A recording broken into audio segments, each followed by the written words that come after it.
sebelum TikTok Cash ini sebetulnya telah ada aplikasi sejenis dengan skema bisnis yang mirip. Apa saja mereka kami bahas untuk Anda pada pagi hari ini. Fenomena nonton video dapat uang begitu. Sebelum saya menjelaskan ini, saya ingin menjelaskan terlebih dahulu sebetulnya bagaimana potensi market digital Indonesia ya. Kita punya 170 juta pengguna internet aktif begitu di Indonesia. Ini menjadi aset yang sangat penting begitu bagi bangsa Indonesia. Bahkan bisa dikatakan jika sebuah perusahaan startup misalnya atau perusahaan rintisan ingin memenangkan market atau pasar di Asia Tenggara, ia hanya harus menangkan pasar di Indonesia karena pengguna internet kita yang sangat besar. Tapi ini juga memberikan sebuah ancaman. Seperti apa? Kejahatan siber. Kejahatan siber bagi para penggunanya yang tidak terliterasi dengan baik terkait dengan keuangan digital. Kalau terkait dengan keuangan digital sendiri, ada yang namanya money game. Nah, money game ini yang sedang ramai diperbincangkan karena money game ini menganut skema Ponzi. Nanti kita akan bahas lebih jauh terkait skema Ponzi ini, tapi saya akan jelaskan terlebih dahulu aplikasi-aplikasi yang memberikan penghasilan kepada para penggunanya hanya dengan menonton iklan ataupun video. Yang sedang ramai diperbincangkan saat ini yaitu TikTok Cash. Nah, ini dia. TikTok Cash saat ini sudah memiliki anggota 500.000 orang. Mungkin saja lebih saat ini begitu ya. Namun TikTok sendiri, TikTok merupakan anak perusahaan dari ByteDance begitu, sudah mengeluarkan pernyataan bahwa tidak memiliki keterkaitan atau tidak berhubungan sama sekali dengan TikTok Cash.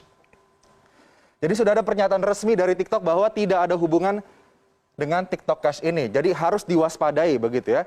Kemudian bagaimana cara para anggotanya ini bisa mendapatkan uang atau pundi-pundi rupiah? Hanya dengan memfollow akun, like, dan nonton video TikTok saja begitu. Ini dikatakan bahwa dengan memfollow akun, like, dan nonton video TikTok ini akan langsung berhubungan dengan internet celebrity begitu. Jadi dikatakan di sini dengan berhubungan dengan internet celebrity ini akan memberikan suatu hubungan yang mutual atau win-win solution antara para penonton anggota ini dengan para internet celebrity ini yang grafik atau traffic TikToknya akan melesat naik karena banyak yang nonton. Kemudian anggota juga harus membayar biaya pendaftaran. Nah, ini dia. Biaya pendaftaran dan terdiri dari tingkatan level. Ini saya akan bahas ya. Semoga saya membahasnya ini tidak menjadi sebuah promosi, tapi ini sebagai sebuah langkah precaution bagi Anda semua begitu ya. Bahwa ada indikasi yang ditemukan oleh Satgas Waspada Investasi OJK begitu, ada indikasi TikTok Cash ini menganut pola Ponzi yang dilarang oleh pemerintah Indonesia, oleh OJK begitu. Jadi untuk tingkatan levelnya ini sendiri terdiri dari beberapa level, mulai dari magang sampai ke pengawas. Nah, ini levelan-levelan yang bisa diambil oleh para anggota TikTok Cash ini kemudian untuk mendapatkan pundi-pundi yang lebih banyak lagi. Dan jaraknya di sini dari magang sampai ke pengawas, jika ingin naik atau upgrade tingkat harus membayar dengan nominal 89.000 sampai dengan 15 juta rupiah. Nah, nanti kita akan bahas terkait dengan penambahan biaya untuk upgrade ini karena terindikasi Ponzi oleh Satgas Waspada Investasi OJK. Saat ini masih terus diselidiki oleh OJK terkait dengan TikTok Cash ini. Karena kalau nantinya terbukti melakukan skema Ponzi ini pasti akan merugikan para anggotanya yang sudah menginvestasikan uang cukup besar begitu untuk TikTok Cash. Sebelum TikTok Cash sebetulnya sudah ada aplikasi serupa begitu yang menerapkan skema ini dan sudah dinyatakan dilarang atau ilegal ya. OJK sudah menyatakan bahwa VTube ini adalah aplikasi yang ilegal atau dilarang untuk ditransaksikan atau digunakan di Indonesia. Ternyata VTube ini sudah di-download lebih dari 10 juta kali di Play Store. Kemudian dia juga sistemnya untuk mendapatkan uang adalah memberikan poin penghasilan bagi anggota. Kemudian diperbolehkan transaksi jual beli poin antara anggota. Mendapatkan referral point jika berhasil membawa anggota baru. Jadi kalau misalnya Anda berhasil skemanya seperti member get member gitu ya. Jika Anda membawa member baru kepada VTube ini, Anda akan mendapatkan poin dan kemudian poin itu nanti akan bisa dirupiahkan ataupun nanti dirupiahkan karena satu koin VTube ini senilai $1 atau sekitar 14.000 rupiah begitu ya. Dan kemudian ini daftarnya gratis, harus perpanjang, mau hasil lebih Anda harus upgrade dan ini sudah lagi-lagi dilarang atau ilegal, dinyatakan ilegal oleh otoritas jasa keuangan. Kemudian ada juga yang baru saja ditemukan oleh OJK, yaitu Vito.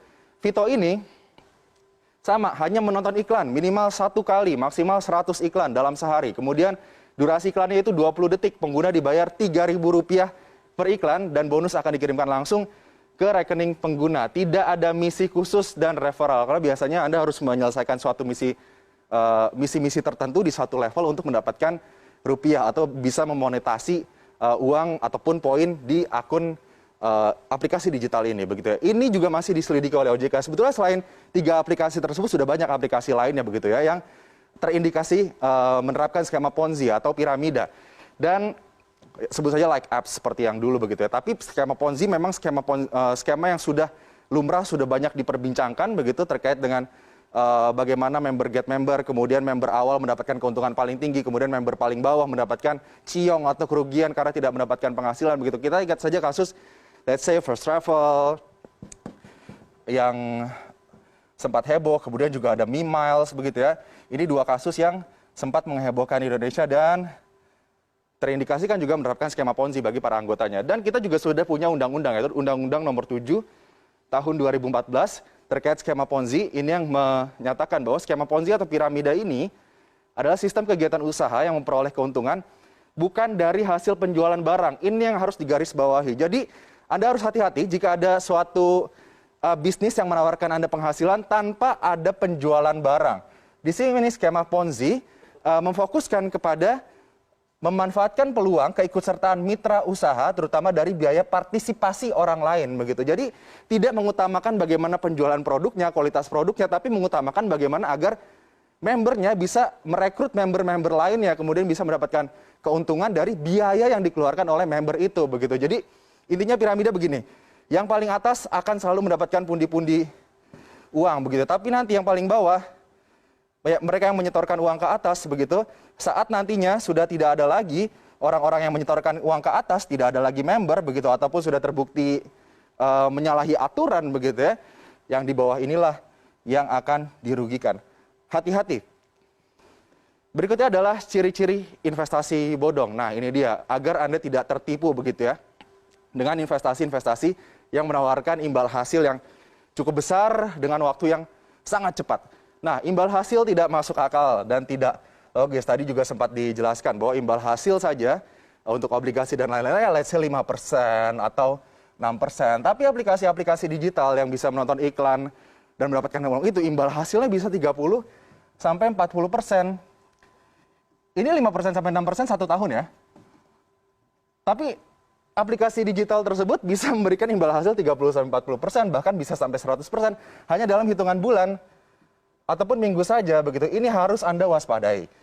Kemudian ada uang muka yang harus dibayarkan dan dijanjikan kembali dengan cepat, begitu. Jadi Anda bisa mengembalikan uang modal Anda itu dengan cepat. Kemudian memiliki layanan lapisan yang berjenjang, tadi bertingkat, dan skema pengelolaan bisnis yang tidak transparan. Yang paling aman adalah bagaimana kita rutin melakukan pengecekan kepada otoritas jasa keuangan ataupun berita-berita, begitu, agar kita tidak tertipu, tidak menjadi korban dari money game ataupun skema Ponzi ataupun penipuan berbasis keuangan digital.